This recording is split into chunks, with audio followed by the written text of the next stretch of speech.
எம்முடைய வாழ்வில் இது ஆழமாக பதிந்தால், எம்முடைய வாழ்வில் இது செயல்பாடாக இருந்தால், எம்முடைய வாழ்க்கை மட்டுமல்ல, எம்மை சுற்றி வாழக்கூடிய எம்முடைய சமூகத்தின் வாழ்வையும் மேம்படுத்தலாம் இன்ஷா அல்லாஹ். இன்ஷா அல்லாஹ். முதலாவது விஷயம், நான் உணர்ந்து கொள்ள வேண்டும், நீங்கள் உணர்ந்து கொள்ள வேண்டும், நான் ஏன் படைக்கப்பட்டேன், நான் ஏன் பிறந்தேன், நான் ஏன் வாழ்கிறேன், எதற்காக அல்லாஹ் என்னை படைக்க வேண்டும். ஒரு மனிதனாக, ஒரு அழகுள்ள படைப்பாக, சிந்தனை உள்ள படைப்பாக, எதையும் செய்வதற்கு ஆற்றல் உள்ள படைப்பாக அல்லாஹ் ஏன் என்னை படைக்க வேண்டும்? என் வாழ்வின் குறிக்கோள் என்ன? என் வாழ்வில் லட்சியம் என்ன? எதை நோக்கி என் பயணம் இருக்கிறது? எதற்காக வாழ்ந்தேன்? எதற்காக வாழ்ந்து கொண்டிருக்கிறேன்? எதை நோக்கி சென்று கொண்டிருக்கிறேன்? இந்த கேள்விக்கெல்லாம் நம்முடைய வாழ்வில் பதில் தெரிந்தால் நம்முடைய வாழ்க்கை இப்போது இருப்பது போன்று இருந்திருக்காது. நாம் இப்போது கல்லூரிகளை படிக்கிறோம், முன்னால் பள்ளிக்கூடத்திலே படித்தோம், அதற்கு முன்னால் நம்முடைய வீட்டில் குழந்தையாக இருந்தோம், பள்ளி படிப்பை முடித்தோம், கல்லூரி படிப்பில். இதற்கு பிறகு ஒரு நிறுவனத்தில் வேலை செய்வோம் அல்லது ஒரு தொழிலை தொடங்குவோம், சம்பாதிப்போம், அதற்கு பிறகு திருமணம் செய்வோம், அதற்கு பிறகு குழந்தை பெறுவோம், அதற்கு பிறகு ஒரு வீட்டை வாங்குவோம், அந்த வீட்டில் நம்முடைய குடும்பத்தோடு வசிப்போம், அதற்கு பிறகு காலம் மாறும், வயதாகுவோம், எமக்கு குழந்தைகள் பிறக்கும், எம்முடைய குழந்தைகள் சம்பாதிப்பார்கள், எம்முடைய வாழ்வு இறுதி எல்லைக்கு வரும். வருமா வராதா? வருமா வராதா? எல்லாரும் இப்படி இருக்கிற மாதிரி இருந்துட முடியுமா? முடியாது. ஒரு நிலைமைக்கு எம்முடைய வயது வரும், ஒரு நோய் படுக்கையில் நாம் இருப்போம். எம்மை சுற்றி யாருக்காக நாம் வாழ்ந்தேமோ, யாருக்காக செல்வத்தை சம்பாதித்தோமோ, எந்த குடும்பத்தை உயர்த்துவதற்காக நம்முடைய நேரங்கள் அனைத்தையும் அளித்தோமோ, அந்த நோயுடைய படுக்கையில் கூட அவர்கள் எமக்கு உதவி செய்ய மாட்டார்கள். நாம் பெற்ற பிள்ளை அமெரிக்காவில் வேலை செய்து கொண்டிருப்பான், சவுதி அரேபியாவில் வேலை செய்து கொண்டிருப்பான், துபாயில் வேலை செய்து கொண்டிருப்பான். எம்முடைய மனைவி அவளும் நோய் படுக்கை, எம்முடைய பெற்றோர்கள் மரணித்திருப்பார்கள். அப்போது அவன் தன்னுடைய வாழ்வை திரும்பி பார்ப்பான், அப்போது உணர்வான், இதுவல்ல என் வாழ்க்கையின் நோக்கம் என்று. செல்வத்தை சம்பாதிப்பதற்காக நான் வாழ்ந்தேன், இந்த நோயுடைய படுக்கையில் அந்த செல்வம் எனக்கு என்ன உதவி செய்தது? உறவுகளை சேர்ப்பதற்காக போராடினேன், அந்த உறவு இந்த நோயுடைய படுக்கையில் எனக்கு எதை செய்தது? எல்லாரும் ஆப்பிள் போன் வச்சிருக்கீங்களா இல்லையா? எல்லாரும் மோஸ்ட்லி எல்லாருக்குமே ஆப்பிள் போன் வாங்கணும்னு ஆசை இருக்கும். அந்த நிறுவனர் மிகப்பெரிய செல்வந்தர், உலகத்தின் பெயர்களையும் பட்டங்களையும் வாங்கி குவித்தவர். அவர் மரணமாகக்கூடிய தருவாயில் அவர் சொன்ன செய்தி என்ன தெரியுமா? நான் போட்டிருக்கக்கூடிய இந்த ஆப்பிள் வாட்ச் இதுவும் ஒரே மணியை தான் காட்டும், சைனாவில் தயாரிக்கப்பட்ட அந்த வாட்சும் ஒரே மணியை தான் காட்டும். அப்படியா இல்லையா? ஆப்பிள் வாட்ச் வாங்கினா அமெரிக்காவில் உள்ள டேத்தை காட்டும், இந்தியாவில் காட்டாதில்லை. எல்லாம் ஒரே நேரம் தான். நான் போட்டிருக்கக்கூடிய ஆடை இதுவும் என் உடல் அழகை மறைக்கும், மற்றவர்கள் எளிதாக அணியக்கூடிய அந்த ஆடை அதுவும் உடல் அழகை மறைக்கும். இவ்வளவு சொத்துக்களை சேர்த்தேன், இவ்வளவு புகழை சேர்த்தேன், இதுதான் வாழ்க்கை என்று இரவு பகல் மாறாமல் இந்த சமூகத்திற்கு எதையாவது புதிய சிந்தனைகளை கொடுக்க வேண்டும் என்று முயற்சித்து போராடினேன். ஆனால் இப்போதோ நான் நோய் படுக்கையில், நான் சம்பாதித்த நிறுவனமோ, என் தொழிலாளிகளோ, என் செல்வமோ இந்த நோய் படுக்கையில் என்னோடு இல்லை. இப்போது உணர்கிறேன், இதற்காக நான் வாழ வேண்டியதில்லை என்பதை. எல்லோரும் உணர்வார்கள். செல்வத்தை சம்பாதிப்பதற்காக தன்னுடைய வாழ்வை அர்ப்பணித்தவன் தன்னுடைய கண்ணுக்கு முன்னாலேயே செல்வத்தை அர்ப்பணிப்பதற்காக தன்னுடைய உறவுகள் போட்டியிடுவதை பார்க்கும் போது உணர்வான், இதற்காகவா நான் சம்பாதித்தேன் என்று. புகழையும் பட்டங்களையும் பெறுவதற்காக தன்னுடைய வாழ்வை அர்ப்பணித்தவன் உணர்வான், இதற்காகவா நான் வாழ்ந்தேன் என்று. இன்றைய வாலிபர்களின் குறிக்கோளை கேளுங்கள். உங்கள் வாழ்க்கையின் லட்சியம் என்ன என்று என்ன சொல்லுவார்கள்? யூடியூப்ல ஒரு சேனல் ஆரம்பிக்கணும்பாங்க, அப்படியா இல்லையா? அல்லது ஒரு ஷார்ட் ஃபிலிம் எடுக்கணும்பாங்க, அல்லது ஒரு மியூசிக் டைரக்டர் ஆகணும்பாங்க, அட்லீஸ்ட் ஒரு டப்மாஷ் செய்யணுங்க. டப்மாஷா அது செஞ்சு அப்லோட் பண்ணி எல்லாரும் அதை பார்க்க வைக்கணும்பாங்க. அப்படியா இல்லையா? இது குறிக்கோளா? நீ நடிகனாகுவதோ, உன் யூடியூப்பில் உன்னுடைய வீடியோக்கள் வருவதோ, டப்மாஷிகள் வருவதோ, நீ போடக்கூடிய அந்த ஷார்ட் பிலிம்களை மக்கள் பார்க்க வேண்டும் என்பதற்காக அப்லோட் செய்வதோ, நீ அதில் புகழ் பெறுவதோ, இது குறிக்கோளா? அது குறிக்கோள் அல்ல, அது லட்சியம் அல்ல. அதுதான் லட்சியம் என்றால் உன்னை விட சிறந்தவன் ஒருவன் வந்தால் உலகம் உன்னை மறந்துவிடும். உன்னை விட அதில் சிறந்தவன் ஒருவன் உருவானால் நீ யார் என்ற அறிமுகம் கூட இல்லாத அளவு மறைந்து விடுவாய். அதுதான் இந்த உலகத்தின் இயற்கை.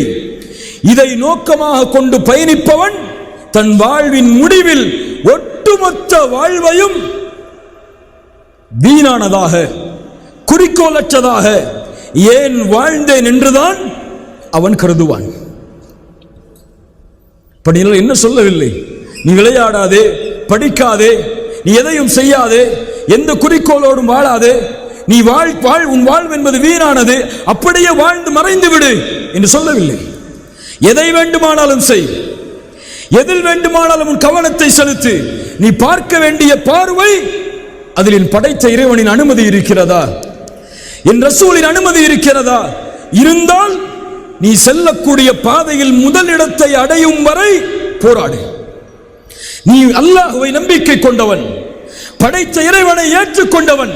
நீ இரண்டாவது தரமோ மூன்றாவது தரமோ பின்னால் வரிசையோ உன்னிடம் இல்லை. ஏன்? உன்னோடு அல்லாஹ் இருக்கிறான். நீ வர வேண்டிய பாதை முதல் பாதை. உன்னை உலகம் பின்பற்ற வேண்டும். நீ யார் என்பதை ஒட்டுமொத்த உலகம் அறிந்து கொள்ளும் வரை உன் பாதையில் முன்னேறுவது உன் மீது கடமை என்பதை உணர்ந்து செயல்படு. விளையாட்டா?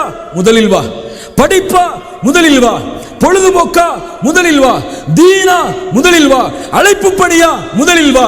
இரண்டாவது மூன்றாவது இடம் இது உனக்கல்ல, இது மற்றவர்களுக்கு. இந்த நம்பிக்கையை உள்ளத்தில் கொள்.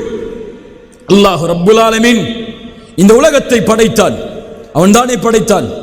படைத்த இறைவனால் படைக்கப்பட்ட உலகத்தில் தானே வாழ்கிறோம். அவன் தான் எம்மையும் படைத்தான். அவன் படைத்து நீங்கள் இந்த உலகத்தில் செல்வீர்கள், நிம்மதியோடு வசிப்பீர்கள், எந்த கவலையும் உங்களுக்கு வராது என்றெல்லாம் அவன் எம்மை படைக்கவில்லை.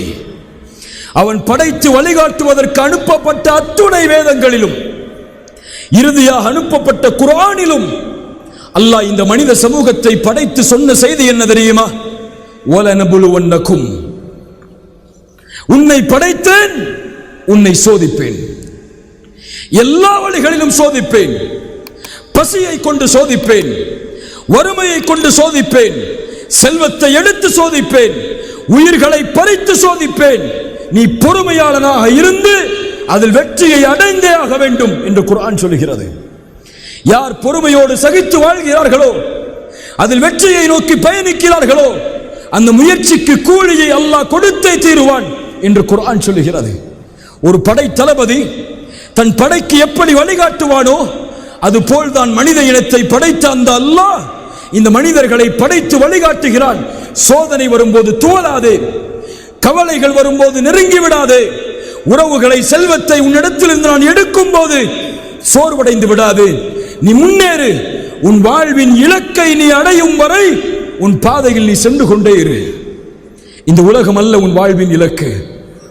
நீ வாழ வேண்டிய வாழ்க்கை இதுவல்ல.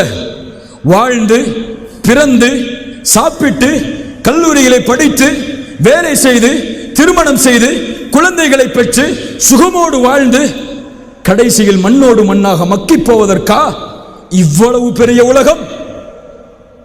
சூரியன் உதிப்பது யாருக்காக? சந்திரன் வருவது யாருக்காக? நட்சத்திரங்கள் உதிப்பது யாருக்காக? மனிதனே உனக்காக. சூரியன் காலையில் இறைவனுடைய கட்டளையால் உதிப்பது நீ வாழ வேண்டும் என்பதற்காக. சந்திரன் இரவிலே வருவது நீ வாழ வேண்டும் என்பதற்காக. நட்சத்திரங்கள் உதிப்பது நீ வாழ வேண்டும் என்பதற்காக. ஏன்? இந்த ஒட்டுமொத்த உலகத்திலும் இறைவனால் படைக்கப்பட்ட எல்லா படைப்புகளும் படைக்கப்பட்ட நோக்கம் உனக்காக. நீ படைக்கப்பட்டது அவனுக்காக. சுப்ஹானல்லாஹ். குர்ஆன் சொல்லுகிறது அதை. அல்லாஹ் சொல்கிறான், இந்த உலக வாழ்வை பார்த்து ஏமாறுபவர்களை பார்த்து, யஅலமூன ظاهرا من الحياة الدنيا, அவர்கள் அறிந்ததெல்லாம் இந்த உலக வாழ்க்கையின் வெளிப்படையான அலங்காரங்களைத்தான். ஆனால் அவர்களோ இந்த மரணத்திற்கு பிறகு ஒரு வாழ்வு இருக்கிறது என்பதை பற்றிய எந்த சிந்தனையும் இல்லாமல் மறைமுகமாக அதை மறந்து அதை விட்டு பொடுபோக்காகி வாழ்கிறார்கள். அல்லாஹ் சொல்கிறான், மனிதனே, அவலம் யதஃபக்கரு ஃபி அன்ஃபுஸிஹிம், உன் நஃப்ஸையே நீ சிந்தித்து பார்க்க மாட்டாயா? மா ஹலகல்லாஹு ஸமாவாதி வல் அர்த் வமா பைனஹுமா இல்லா பில் ஹக். அல்லாஹ் வானங்களையும் பூமிகளையும் ஒரு உண்மைக்காக இல்லாமல், ஒரு சத்தியத்திற்காக இல்லாமல் அல்லாஹ் படைக்கவில்லை. வஅஜலின் முஸம்மா, அதற்கும் ஒரு முடிவு இருக்கிறது என்று அல்லாஹ் ரப்புல் ஆலமீனுடைய புத்தகம் அல் குர்ஆனிலே சொல்கிறான். அல்லாஹ் மேலும் கேட்கிறான், அஃபஹஸிபதும் அன்னமா خلقناكم அபஸா, மனிதா, உன்னை அல்லாஹ் வீணாக படைத்து விட்டானா? ஒரு குறிக்கோள் இல்லையா? ஒரு லட்சியம் இல்லையா? வஅன்னகும் இலைனா லா துர்ஜஊன், நீ மீண்டும் இந்த இடத்திலே கொண்டு வரப்பட மாட்டாயா என்று குர்ஆன் கேட்கிறது. கண்ணியத்துக்குரியவர்களே, நம்முடைய மார்க்கத்துடைய வழிகாட்டல் இதுதான். நாம் வாழ்வது படைத்த இறைவனுக்காக, நாம் மரணிக்க போவது படைத்த இறைவனுக்காக, அடுத்த உலகத்திலே மீண்டும் இறைவன் எம்மை உயிர் கொடுத்து எழுப்புவது அவனை சந்திப்பதற்காக, அவனை சந்திப்பது அவனுடைய திருப்தியை அடைவதற்காக. இதுதான் ஒரு மனிதனுடைய உண்மையான குறிக்கோளாக, லட்சியமாக ஆக்கிக் கொள்ள வேண்டும். நான் இந்த உலகத்திலிருந்து மரணிக்கும் போது, இந்த உலகத்திலிருந்து பிரியும் போது, என்னால் ஒரு சமூகம் வாழ்ந்தது என்ற வாழ்வோடு இந்த உலகத்தை விட்டு பிரிய வேண்டும்.